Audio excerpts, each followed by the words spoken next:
21শে জুলাই শহীদ সমাবেশ থেকে ফেরার পথে পথ দুর্ঘটনায় মৃত্যু হল সোমবার সন্ধ্যায় এক তৃণমূল কর্মীর।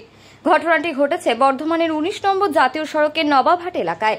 মৃতের নাম মধুসূদন পাল, বয়স 72 বছর। জানা গেছে ওই ব্যক্তির বাড়ি পশ্চিম বর্ধমানে বীরবিহার গ্রাম পঞ্চায়েতে বেতা এলাকায়।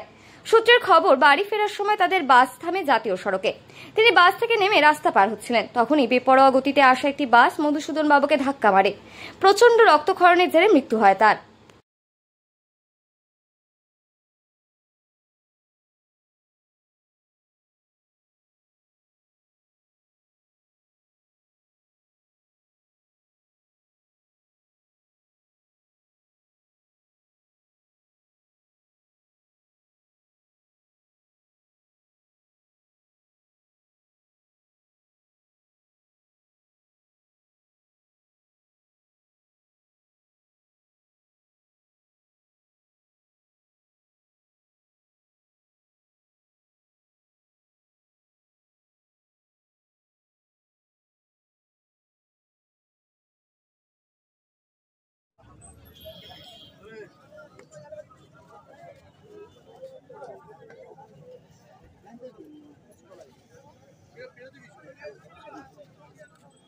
সব একদম যে চাপিয়ে নিয়ে চলে গেছে,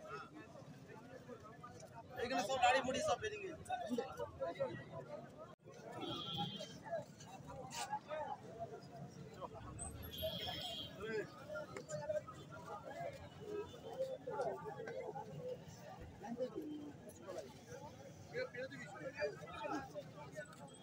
সব একদম যে চাপিয়ে নিয়ে চলে গেছে,